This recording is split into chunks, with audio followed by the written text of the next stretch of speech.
We're going to look at a more complicated example now.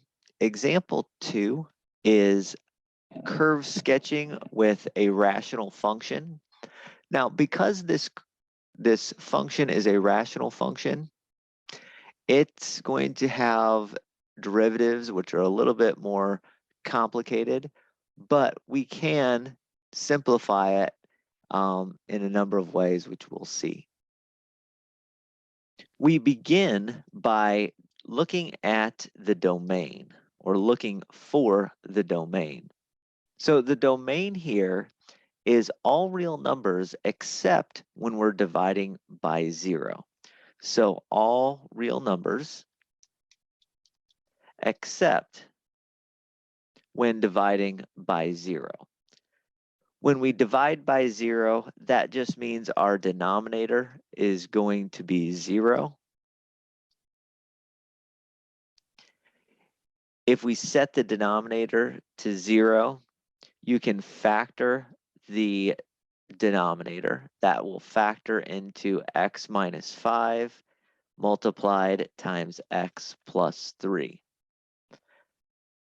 That means the denominator is 0 when x is 5 and when x is negative 3.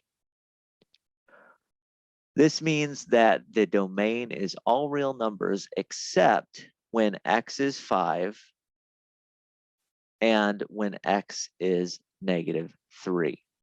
So all real numbers except for those two spots. While we're at this, let's just notice that if you plug in 5 into the function, the numerator does not go away. If you plug in negative 3 into the function, the numerator does not go away. And that means we have vertical asymptotes. When x is 5 and when x is negative 3. Excuse me. We have two vertical asymptotes. One is the line x equals 5. The other is the line x equals negative 3. Once we know that, then we can go and take the derivatives. I'm going to take both the first and second derivatives. In order to do that, it's handy to rewrite this function as x squared minus 2x minus 15 to the negative 1 power. That way I can use the chain rule. I could have used the quotient rule if I wanted, but the chain rule works fairly nice. My first derivative becomes negative 1 times x squared minus 2x minus 15 to the negative 2 power. And then I have to multiply times the times the derivative of the inside function, which is 2x minus 2. That's the chain rule. The exponent comes out front. The inside function stays the same. I lower the exponent by 1, and then I multiply by the derivative of the inside function. This negative 1 can be distributed, and if you'd rather, you could write this as a fraction. R prime of x is equal to the fraction negative 2x plus 2 divided by x squared minus 2x minus 15 to the second power. So that negative 1 got distributed. In fact, let me just go ahead and do that. Negative 2x plus 2. That's what happens when I distribute that. There we go. Now let's go ahead and take the second derivative. This is a little bit more involved. You can either utilize the quotient rule or the product and chain rules together. It's going to be fairly complicated, but that's okay. Negative 2 comes out front, multiplies. So let me take a step back. We have to do a product rule. and a chain rule at the same time. So the product rule, we're going to have the first part of the function be negative 2x plus 2, and the second part of the function be x squared minus 2x minus 15 to the negative 2. In order to take a derivative of that part, I need to utilize a chain rule. So recall the product rule. Derivative of the first component is negative 2 multiplied times the normal second component. The normal second component is x squared minus 2x minus 15 quantity to the negative 2 plus normal first part, negative 2x plus 2, multiplied times the derivative of the second part. When I take the derivative of the second part, that negative 2 comes out front and multiplies. Negative 2 times this equation, or this expression, becomes 4x minus 4. Then I have x squared minus 2x minus 15 to the negative 3 power. And then we're multiplying that times the derivative of the inside function, 2x minus 2. So there it is. There is the second derivative. This might be a little bit easier to see if I rewrote this as fractions. So I'm going to do that. Second derivative is negative 2 over x squared minus 2x minus 15 to the second power plus the product of 4x minus 4 with 2x minus 2 divided by x squared minus 2x minus 15 to the third power. Sometimes it's nice to do combinations and add these things together. Either way is fine with me. All right, I'll leave it right like this for now. At this point, previously, we've been looking at critical values. Remember, critical values happen when the first derivative is 0, or when the first derivative does not exist. Now, the denominator is just my old denominator squared. So the does not exist happens when x equals 5 and x equals negative 3. Those are where my vertical asymptotes are. And so I can ignore those two values. I already know that those are going to be vertical asymptotes. So all I need to do is check when this thing is equal to 0.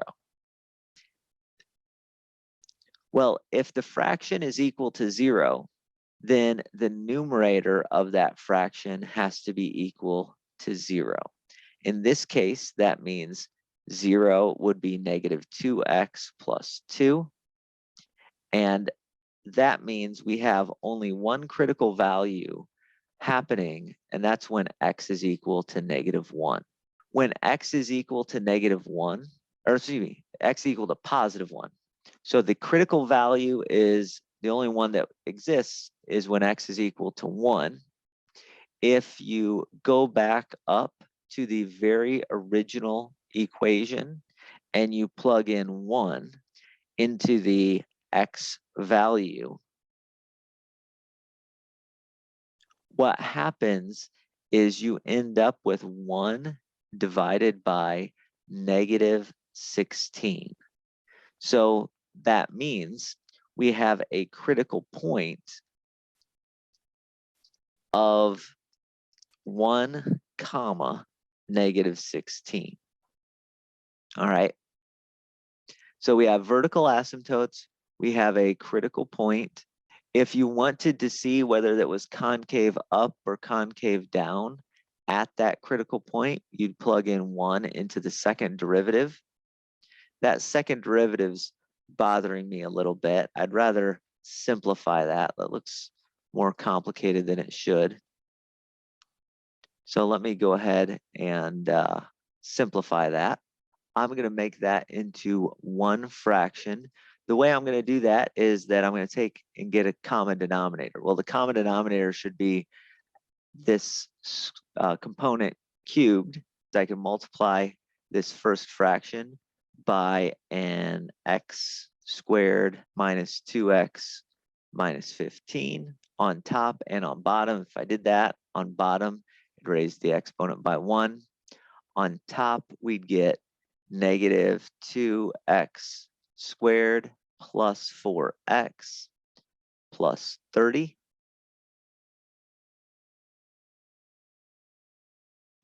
I can then multiply this out. I would end up with 8x squared minus 8x minus 8x plus 8. Then I can combine these two fractions, now that we have common denominators, to give a second derivative of something over x squared minus 2x minus 15 to the third power. I know the denominator there.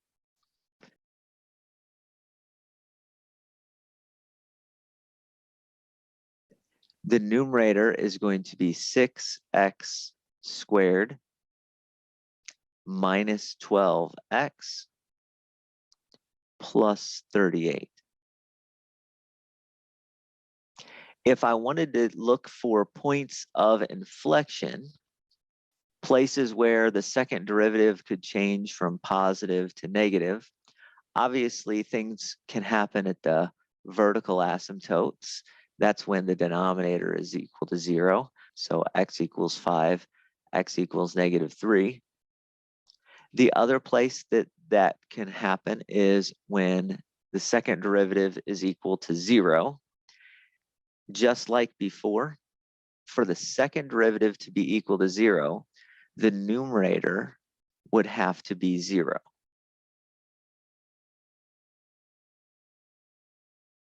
You can do this by hand, or you can graph 6x squared minus 12x plus 38 and see where that equals 0. It turns out there's no real numbers for this to work. If you tried to use the quadratic formula, the part inside the square root would be negative 12 squared minus 4 times 6 times 38. So you'd get a square root of a negative 768. So the only solutions here are complex numbers. That means on the graph, they're not going to show up. So there's no points of inflection other than, there's no places of interest other than where the asymptotes are. All right. So the asymptotes are the only places where the concavity can change. Also, just to make note, we have a critical point at negative 1/16. Oh boy. I'm sorry.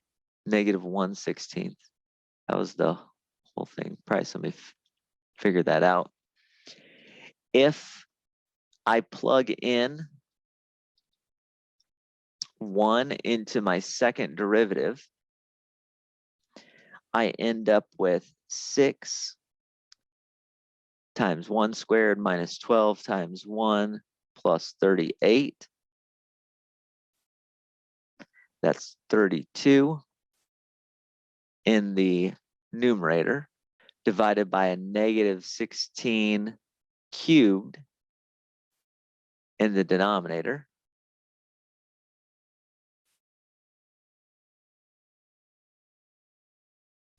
That's negative. And the only thing I wanted to note concave down at that critical point. So at this critical point, we know the graph is concave down. We know what's happening at the asymptotes, the vertical asymptotes, excuse me. So the last thing to do is figure out what's happening as x goes to infinity. So as x goes to infinity, my denominator is going to get bigger and bigger and bigger. My numerator stays as 1. 1 divided by a really, really big number is really close to 0. So as x goes to infinity, my r of x goes to 0. And if you notice what's going to happen when x goes to negative infinity, well, negative, a really big number squared, is a really big positive number. So we're going to get the exact same thing. So whether this is positive or negative, my function r of x goes to 0. By the way, I know I said these are vertical asymptotes when x is equal to 5 and when x is equal to -3. What you can do if you'd like is split up sort of what's happening as you're coming in towards 5 from the left. What's going to happen is you come in towards 5 from the right. If you'd like to do that as well, you can do that just to get a sense of what's happening. As x goes to 5 from above, take a number that's 5.01, plug it in, or you can also graph, see what's happening. You get a really big positive number. So r of x goes to positive infinity. All right. As x goes to 5 from below, my function r of x goes to also positive infinity, I believe.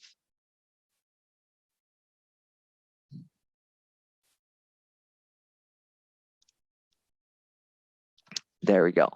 We can do the same thing as x approaches -3 and +3 and all of that kind of stuff. Or excuse me, -3 from above, -3 from below. -3 from above, -3 from below. We know we're either going to go to positive or negative infinity. So we got to figure out which way we're going with which one. It turns out that this time, I'll skip the calculations. This time, if you're above -3, that means you're closer to 0, then you go off to negative infinity. And if you're below -3, that means you're further away from 0. You are going towards positive infinity. So we have one critical point. We know what's happening at the asymptotes. And we know what's happening as x goes to positive and negative infinity. So now we can turn and graph this. So we go to a graph paper, and obviously we have two interesting asymptotes. One is when x is equal to 5. The other is when x is equal to -3. Let's make both of those be green. The critical point of 1, -1/16 is right there, very close to the axis. And we also know that when x goes out to positive or negative infinity, we approach 0. Let's take the idea about 5 that we know. As you approach 5 from above, meaning from the right-hand side, we go out to positive infinity. So it's going to be something like this. And as you go towards infinity, this thing approaches 0. So it's going to look something like this to the right of 5. Approach 0 there, you approach infinity here. We have a concave down scenario at this point. So I know the whole thing is going to be concave down. And moreover, I know I approach negative infinity,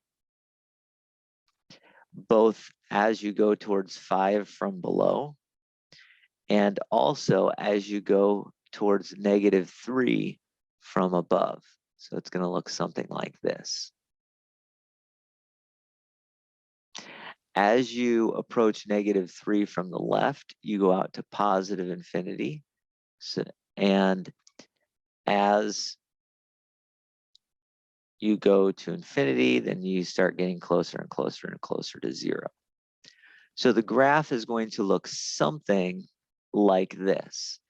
It's going to be pointed down here. It's going to be approaching those two asymptotes in that way. So that's what's happening. Let me go ahead and actually graph this. R of x equals 1 divided by x squared minus 2x minus 15, and see how close we got. Yeah, I basically have the general idea, although I didn't approach quite quickly enough. I guess if we maybe zoomed it out, I might have approached quickly enough, but it doesn't look like I approached those things quite quickly enough. I should have been a little bit tighter onto those asymptotes quicker. So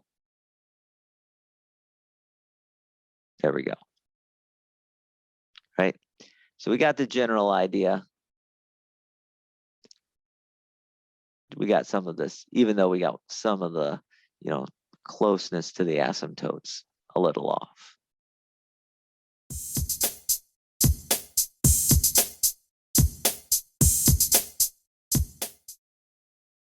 I would like you to try to use the first and second derivatives to try to curve sketch this rational function. This rational function, it may be easier to take derivatives using the quotient rule rather than the chain rule like I did in the previous example. Go ahead and push pause on the videos and try this on your own.